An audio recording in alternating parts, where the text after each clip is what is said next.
सहनावतु सहनौ भुनक्तु सह वीर्यं करवावहै तेजस्विनावधीतमस्तु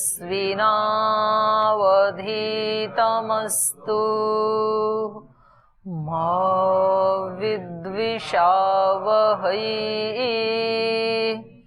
ओम शांति शांति शांति।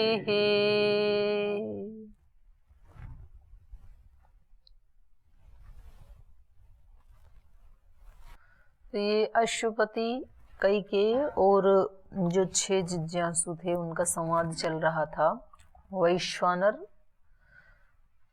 आत्मा के बारे में, जो सारे इस ब्रह्मांड का जो आत्मा है उसके बारे में। तो उनसे पूछा था कि आप किस किस रूप में उसकी उपासना करते हैं, तो सबने अलग अलग उत्तर दिया था, एक एक उसके पार्ट की उपासना करते हैं ऐसे उन्होंने बताया था। तान होवाच, तो उनसे उन्होंने कहा ते वै खलु यूयम पृथगिमेव आत्मानं वैश्वानरं विद्वांसो अन्नम अत्थः।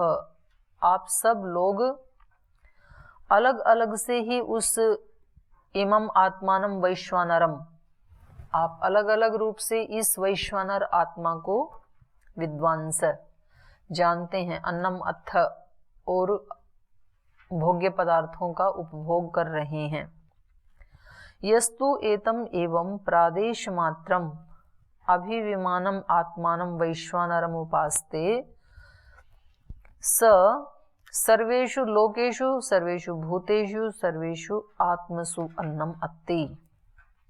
लेकिन जो इस वैश्वानर आत्मा को प्रादेश मात्रम एक अंश में उपासना करते हैं तो उनको एक अंश के ही भोग्य मिलते हैं, क्योंकि वो कैसा है, अभिविमानम वैश्वानरम, वो तो सर्वव्यापक है, सर्वज्ञ है वो। तो जो उस सर्वव्यापक सर्वज्ञ वैश्वानर आत्मा को उसी रूप में उपासना करता है, वो सर्वेषु लोकेषु सर्वेषु भूतेषु, सब लोकों में और सब प्राणियों में और सब आत्मसु, आत्मायुक्त शरीरों में या सब स्वरूपों में, अन्नम अत्ति, सब प्रकार के सब स्थानों में सब भोगों को वो प्राप्त कर लेता है, जो उसको सर्वांगीण रूप में जानता है, जो उसको सर्वव्यापक सर्वज्ञ के रूप में जानता है। तो अब एक उसका चित्र बना रहे हैं ये उस वैश्वानर आत्मा का, जो इन्होंने अलग अलग रूप में वर्णन किया था उसको एक पूरे रूप में ड्रॉ करके दिखा रहे हैं। तस्य हैवा एतस्य आत्मन वैश्वानरस्य मूर्धैव सुतेजाः चक्षुः विश्वरूपः प्राणः पृथग् वर्त्मात्मा संदेहो बहुल बस्तिरेव रैः पृथिवी एव पादौ उर एव वेदी लोमानि बर्हि हृदयं गार्हपत्य मनो अन्वहार्य पचन आस्यम आहवनीयः। तो ये उसका रूप दिखा रहे हैं वैश्वानर का। वैश्वानर कैसा है, तस्य है एतस्य आत्मन वैश्वानरस्य, तस्य वैश्वानरस्य आत्मन, उस इस वैश्वानर आत्मा का मूर्धैव सुतेजः, मूर्धा क्या है, सुतेज मतलब द्युलोक, पहले वाले व्यक्ति ने बताया था ना। तो पहले वाला किस रूप में उपासना कर रहा था, द्युलोक के रूप में, और उसका नाम है सुतेज, तेज से युक्त। तो कहा वो ऐसा है कि उसकी मूर्धा क्या है, द्युलोक है। चक्षुः विश्वरूपः, और उस वैश्वानर आत्मा की आंख क्या है, विश्वरूपः, विश्वरूप मतलब आदित्य, सूर्य, क्योंकि सारे रूप उसी से अभिव्यक्त होते हैं इसलिए उसको विश्व रूप कहते हैं। तो द्युलोक उसकी मूर्धा है, आदित्य उसकी आंख है। प्राणः पृथग् वर्तात्मा, और उसका प्राण क्या है उस वैश्वानर आत्मा का, वायु। संदेहो बहुलः, संदेह मतलब धड़, उसका धड़ क्या है? बहुलह, बहुलह माने आकाश, पहले बताया था ना। तो उसका संदेह क्या है? उसका धड़ क्या है? आकाश है। बस्ती रेव रही, और उस वैश्वानर आत्मा का बस्ती प्रदेश क्या है? ये जल, पृथ्वी पे जितने भी जल हैं वो उस वैश्वानर आत्मा का बस्ती प्रदेश है। पृथ्वी एव पादौ, और ये सारी पृथ्वी ही उसका पैर हैं।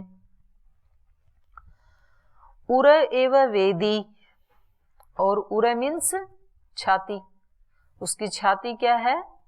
वेदी माने यज्ञ वेदी, यज्ञ वेदी उसकी छाती है। धड़ और छाती में क्या अंतर है? ऊपर बताया ना, धड़ संदेहो बहुल, आकाश ही उसका धड़ है। और यहां बताया उर एव वेदी, धड़ ऊपर का भाग होता है, जो हड्डी सी है यहाँ पे, उसको धड़ बोलते हैं।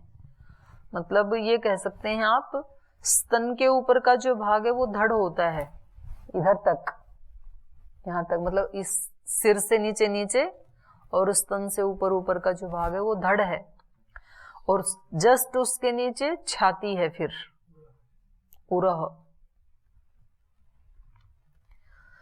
तो ये उसका पूरा चित्र इन्होंने खींच दिया। पृथ्वी एवं पादौ उर एव वेदी लोमानी बरही, और छाती के ऊपर लोम होते हैं, बाल होते हैं, वो क्या है? कुशा। इस पृथ्वी पे जो कुशा है वो क्या है? उसके लोम हैं। या फिर यज्ञ वेदी के चारों तरफ कुशा के आसन बिछाए जाते हैं, क्योंकि यज्ञ वेदी को इन्होंने छाती माना है, तो उसके चारों तरफ जो कुशा बिछाई जाती है वो क्या है? लोम है, छाती के ऊपर लोम है। हृदयम गाहरपत्य, और इस वैश्वानर आत्मा का हृदय क्या है?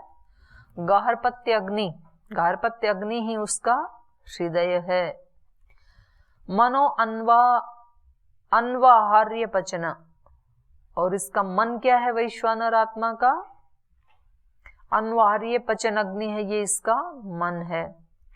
आस्यम आहवनीय, और इसका मुख क्या है? वैश्वानर आत्मा का आहवनीय अग्नि, आहवनीय अग्नि उसका मुख है।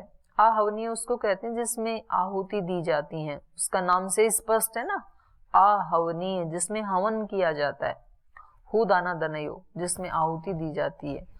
और ये क्या है? अन्वाहार्य पचन क्या है? जिसमें पकाया जाता है, पहले आया था ना ये पाठ, जिसमें पुरोडाश आदि पकाए जाते हैं, उस अग्नि का नाम है अन्वाहार्य। और गाहर पत्ते क्या है? जहां से अग्नि लाई जाती है दूसरी अग्नि को जलाने के लिए।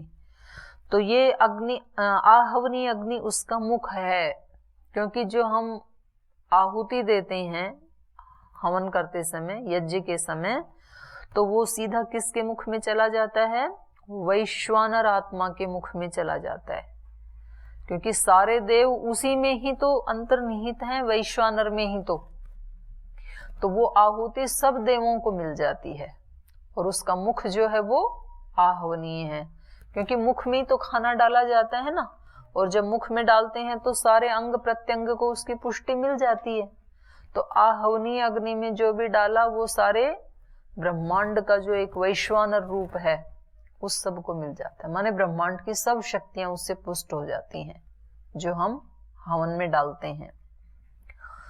तो आप लोगों को कभी जैसे यज्ञ आदि के ऊपर कभी कुछ बताना हो तो इस प्रकार के जो संदर्भ ग्रंथ हैं उनको, इस तरह के जो उद्धरण है उनको याद कर लेना चाहिए कि छांदोग्य उपनिषद के पंचम प्रपाठक 19वें खंड में या 18वें खंड में दूसरे मंत्र में वहां ऐसे कहा है, वैश्वानर आत्मा का इस रूप में वर्णन किया है। तो इसको याद भी कर लेना, इस वाले श्लोक को, क्योंकि ये कैसा है? ईश्वर का विश्वमय रूप बताया है वैश्वानर आत्मा का।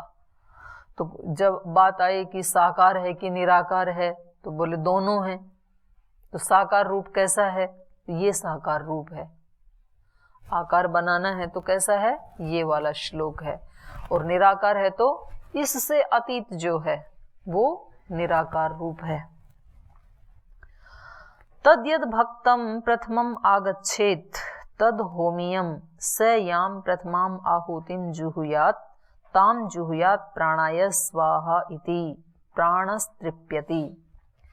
तो इसलिए कहा तद यद भक्तम प्रथमम आगच्छेत, इसलिए खाना खाते समय यत भक्तम, जो भी भोजन, भक्तम माने जो भी भोजन का भाग, जो भी भिक्षा, जो भी अन्न, प्रथमम आगच्छेत, सबसे पहले मिल जाए। पहले तो भिक्षावृत्ति पे रहते थे ना ये ब्रह्मचारी सन्यासी आदि, तो जिस भी घर में गए तो सबसे पहले जो भोजन मिल गया उसको ही लेना चाहिए। उसके बाद कोई दूसरे घर से उससे अच्छा लाए तो नहीं लेना चाहिए कि आज की भिक्षा तो हो गई। पहले घर में जो भी मिल गया, अच्छा बुरा जो भी। ऐसे ही जब आपको खाना परोसते हैं तो सबसे पहले आपकी थाली में जो आ गया उसको श्रद्धा पूर्वक, जो यद तद भक्तम प्रथमम आगच्छेत तद होमियम, उसको ही होम करना चाहिए, उसी को खाना चाहिए जो सबसे पहले मिल गया आज के लिए। तद होमियम सयाम प्रथमम आहुतिम जुहुयात, और जो जठराग्नि है वो भी तो एक अग्नि है ना, तो आप उस अग्नि में आहुति डाल रहे हैं इस अन्न की, और उसी भाव से ही खाना चाहिए कि मैं अंदर जठराग्नि में या पचनाग्नि में, अंदर की जो पचन अग्नि है उसमें आहुति डाल रहा हूं। तो जो पहली आहुति डालें, अर्थात जो पहला कोर जब खाएं, पहला ग्रास जब खाएं, तो मन ही मन में क्या बोलना चाहिए? प्राणाय स्वाहा। ये आहुति मैं प्राण के लिए डाल रहा हूं, क्योंकि प्राण पुष्ट होगा तो पूरा शरीर पुष्ट होगा।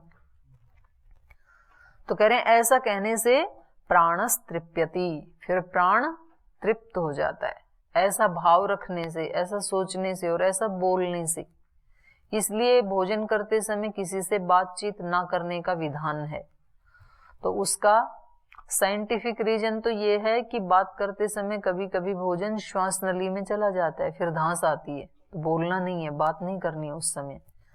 और उसका आध्यात्मिक अर्थ ये है कि यदि आप बात करेंगे तो इस भाव से फिर आप हट जाएंगे। जो खा रहे हैं और खाते समय जो भाव होना चाहिए, एक यज्ञ करते समय जो भाव होना चाहिए, उससे वंचित रह जाएंगे। तो जैसे यज्ञ के समय बातचीत नहीं करते, ऐसे ही खाने के समय भी बातचीत नहीं करना। और जो पहली आहुति डाली तो प्राणाय स्वाहा, तो उससे प्राण पुष्ट होता है। प्राणे तृप्यति चक्षुष तृप्यति, चक्षुषि तृप्यति आदित्य तृप्यति, आदित्य तृप्यति द्यौः तृप्यति, दिवि तृप्यन्ताम यत् किंच द्यौश्च आदित्यश्च अधितिष्ठत तत्तृप्यति, तस्य अनुतृप्तिम तृप्यति प्रजया पशुभिः अन्नाद्येन तेजसा ब्रह्मवर्चसेन इति। तो कह रहे हैं प्राणे तृप्यति, उस पहले कोर से प्राण के तृप्त होने पर चक्षु तृप्यति, आंखें भी तृप्त हो जाती हैं। जब कुछ मन का भी संयोग हो और संतुष्ट होकर के जब कोई चीज खाई जाती है तो कहते हैं ना भाई आंखें निहाल हो गई। तो कह रहे हैं प्राण के तृप्त होने से चक्षु भी तृप्त हो जाती हैं। प्राणे तृप्यति चक्षु तृप्यति, चक्षुषि तृप्यति आदित्य तृप्यति। और चक्षु किसका प्रतीक है शरीर में? आदित्य का।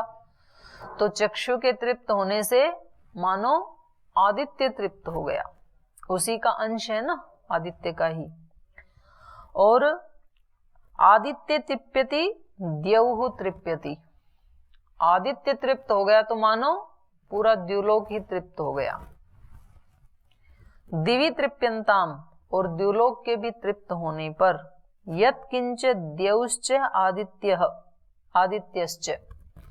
और कह रहे हैं इन दोनों के तृप्त होने से जो कुछ भी द्युलोक और आदित्य से संबंधित शक्तियां हैं, यत् किंच द्यौश्च आदित्यश्च अधितिष्ठत, जो कुछ इनके अंडर में जो शक्तियां हैं, अधितिष्ठतः, जो शक्तियां इनके गाइडेंस में रहती हैं, वो सब तृप्यति, वो भी तृप्त हो जाती हैं। तस्य अनुतृप्तिम तृप्यति प्रजया पशुभिः अन्याद्येन तेजसा ब्रह्मवर्चसेन। और इन सब के तृप्त होने पर, तस्य अनुतृप्तिम, इनकी अनुतृप्ति होने से ये मनुष्य भी तृप्त हो जाता है। तृप्यति, ये मनुष्य तृप्त हो जाता है किससे? प्रजया पशुभिः अन्नाद्येन तेजसा ब्रह्मवर्चसेन। इसलिए आहुति डालते समय ये मंत्र आता है ना, प्रजया पशुभिर, वहां ब्रह्मवर्चस पहले ले लिया। ब्रह्मवर्चसेन नान्नाद्येन, अन्नाद्येन और तेजस, तो ये इनसे तृप्त हो जाता है, ये खाने वाला भी। इसको, इसकी प्रजाएं तृप्त हो जाती हैं, ये प्रजाओं से तृप्त होता है। प्रजा मतलब इंद्रियां, सारी इंद्रियां तृप्त हो जाती हैं। प्राण यदि तृप्त हो गया, चक्षु तृप्त हो गया, तो सारी इंद्रियां तृप्त हो। प्रजया पशु भी, पशु भी इंद्रियों को ही कहते हैं। अन्नाद्येन, और खाद्य पदार्थ, तो ये अन्नाद्य से भी तृप्त हो जाता है, प्रजाओं से भी तृप्त हो जाता है, पशुओं से भी तृप्त हो जाता है। पशु का अर्थ घर के पशु भी लिए जा सकते हैं, और अपनी इंद्रियों को भी पशु कहते हैं। और ये तेज से तृप्त हो जाता है। तेज भी तो अन्न से ही बनता है ना, अन्न, और फिर उस अन्न के पीछे भाव, जो सूक्ष्म रूप है, अन्न के पीछे भाव जो रूप है, उससे हमारा तेज बढ़ता है। और ब्रह्मवर्चस, एक लौकिक तेज और एक आध्यात्मिक तेज। जो घी, दूध, च्यवनप्राश ये सब खाते हैं, पहलवानी करते हैं, तो उनके चेहरे पे भी एक तेज होता है। और एक तेज होता है योगियों का। जो योगी होते हैं वो उतना ज्यादा तो नहीं खाते हैं, थोड़ा खा के भी, लेकिन उनके चेहरे के ऊपर जो एक ब्रह्म तेज होता है, जो आपको महर्षि दयानंद पे दिखेगा, जो स्वामी विवेकानंद पे दिखेगा, या वर्तमान में भी ऐसे जो ऊंचे संत हैं उनका जो दिखता है। तो इसलिए यहाँ दो शब्द प्रयोग किए, तेजसा ब्रह्मवर्चसेन। तो ये इस प्रकार से भोजन करने का जो विधान कर रहे हैं ये, कि पहला ग्रास जब आए तो उसको कैसे खाना चाहिए? प्राणाय स्वाहा। तो इसका अभिप्राय यही है कि हम जो कुछ भी प्रयोग करते हैं, खाना मात्र ही नहीं, केवल भोजन की बात नहीं, भोजन तो एक उसका प्रतिनिधित्व कर रहा है। हम जो कुछ भी उपभोग करते हैं तो वो हमारा उपभोग ऐसा होना चाहिए, मतलब हम खाना खा रहे हैं तो वो हमारा खाना भी ऐसा होना चाहिए कि उसकी तृप्ति व्यक्ति से लेकर के ब्रह्मांड तक वो सबको तृप्त करने वाली हो। जो हम वस्तुएं उपभोग करते हैं तो वो केवल हमारे लिए ही सुखदायी नहीं होनी चाहिए कि हमें तो सुख दे रही हैं, लेकिन दूसरे व्यक्ति उससे परेशान हो रहे हैं, तो फिर वो हमारा उपभोग किया हुआ हमें सुख नहीं देगा, सुखदायी नहीं होगा फिर वो हमारे लिए। तो हम जो अन्न खाएं तो वो ऐसे ढंग से खाएं, ऐसे भाव से खाएं, ऐसी नेक कमाई का खाएं, यज्ञ की तरह। जैसे यज्ञ करते हैं तो यज्ञ सबके लिए क्या होता है? तृप्तिदायक होता है, सबके लिए सुखदायी होता है ना यज्ञ। यज्ञ करने वाले के लिए तो सुखदायी होता ही है, लेकिन जो दूसरे लोग हैं, जो हमसे प्रीति नहीं भी रखते हैं, उनके लिए भी वो हमारा किया हुआ कर्म क्या होता है? सुखदायी ही होता है। यज्ञ किसी के लिए भी दुखदायी नहीं होता है। तो इसलिए जो भी हम अन्न आदि ग्रहण करते हैं, जो भी हम वस्तुएं प्रयोग में लाते हैं, उपभोग करते हैं जीवन में, तो वो वस्तुएं किसी के लिए भी दुखदायी ना हो। कभी कभी तो व्यक्ति अपना गगनचुंबी महल बनाने के लिए गरीबों के झोंपड़े ढा देता है, तो फिर अब ये महल इसको तृप्ति देने वाले नहीं होंगे, क्योंकि उन लोगों की भावनाएं भी तो जुड़ी है ना फिर। तो वो यदि बद्दुआ देंगे तो इस व्यक्ति को अंदर अंदर से बेचैनी रहेगी। तो जो भी आप भोग्य पदार्थ अपने जीवन में प्रयुक्त करते हैं, तो उससे किसी दूसरे को कष्ट ना मिले, ये इनका अभिप्राय है कि भाई ब्रह्मांड तक, द्युलोक तक सब तृप्त होनी चाहिए, सारी शक्तियां। हमने जो ग्रास डाला तो उससे हमारा प्राण भी तृप्त, हमारी इंद्रियां भी तृप्त, हमारा मन भी तृप्त। और केवल हम ही तृप्त नहीं हुए, बल्कि वो द्युलोक भी तृप्त, आदित्य भी तृप्त, और उनसे संबंधित जो शक्तियां हैं वो भी तृप्त। तो जब व्यक्ति का भाव इस तरह का होता है कि मैं किसी को भी कष्ट ना दूं, तब फिर वो जो उपभोग करता है उसके उपभोग से फिर उसको ये तृप्ति मिलती है। प्रजया पशुभिर ब्रह्मवर्चस अन्नाद्येन तेजसा, इन शक्तियों से फिर वो सहज ही युक्त होता चला जाता है। तो ये भाव किन का होता है?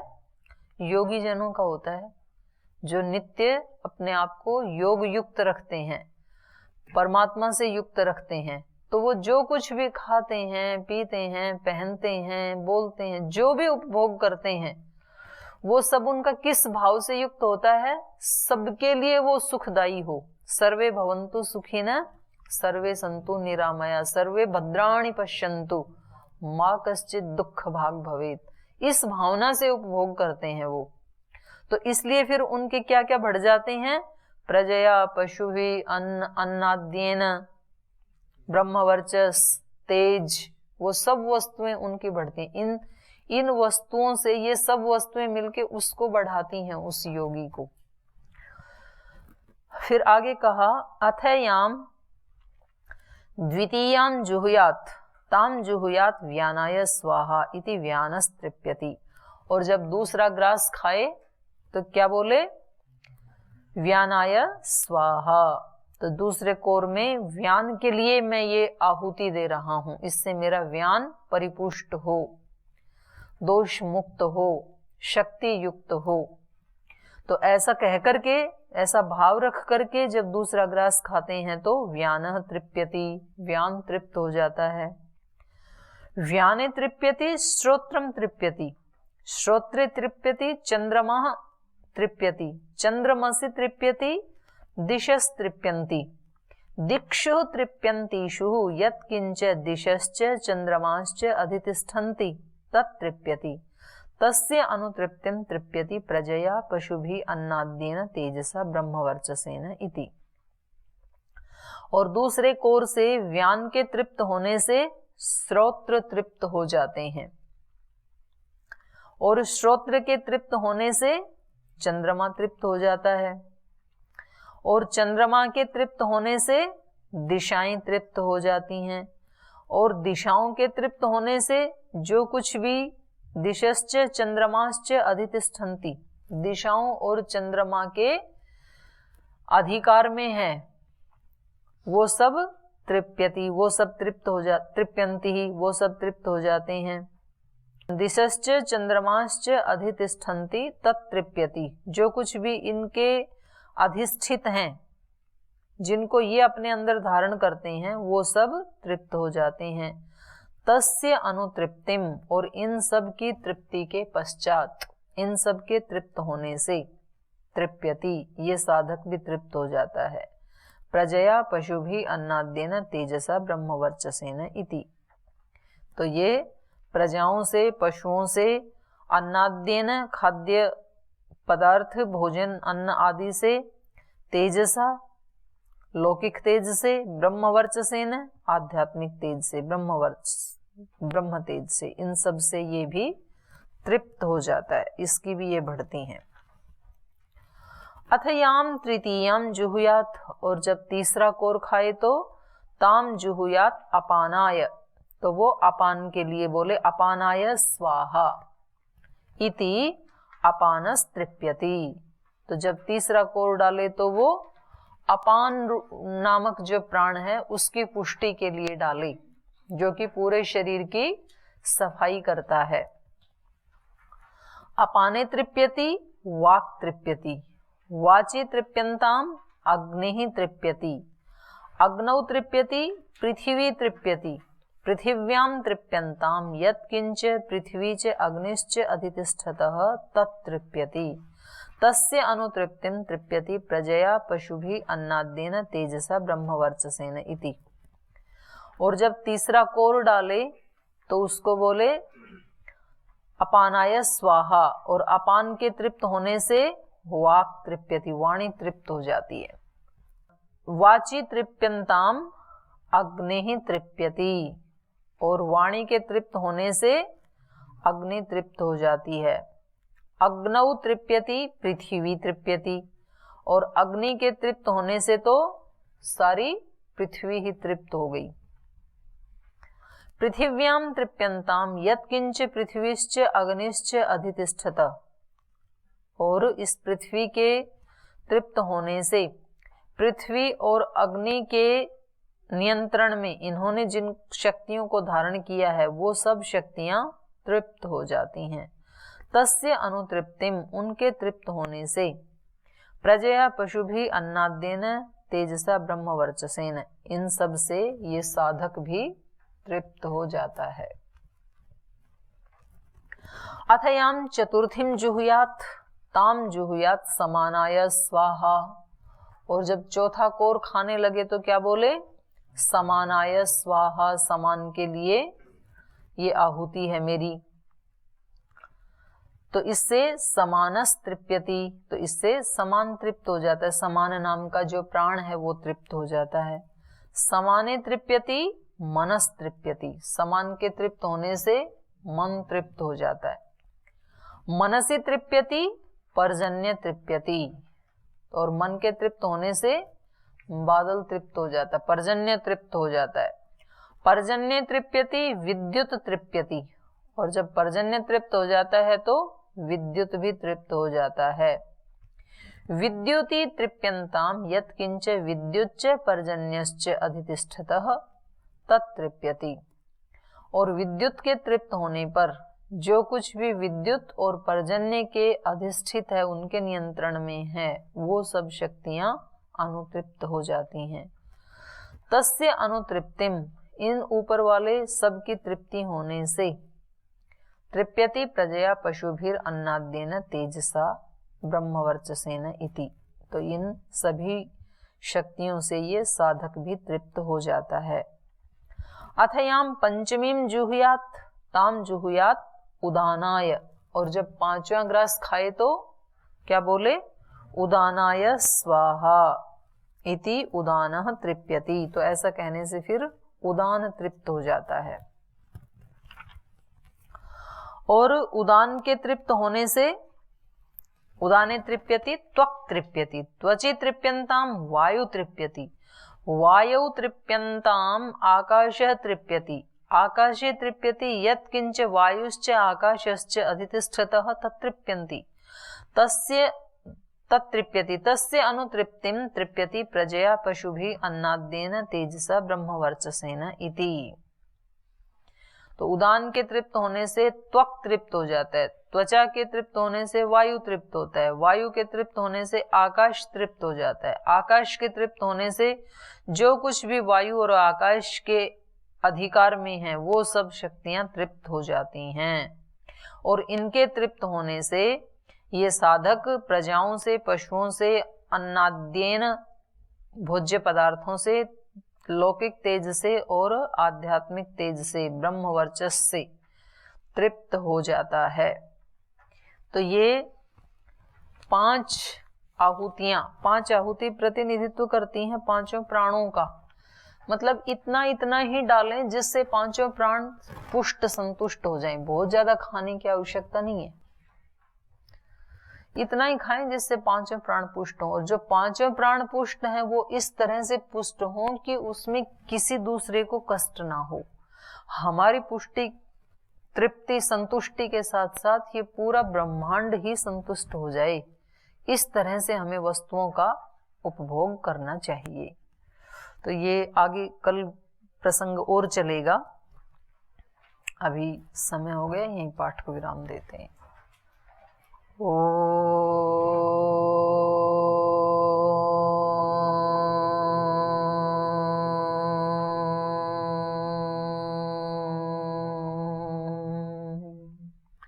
शांति शांति शांति। श्री गुरुभ्यो नमः।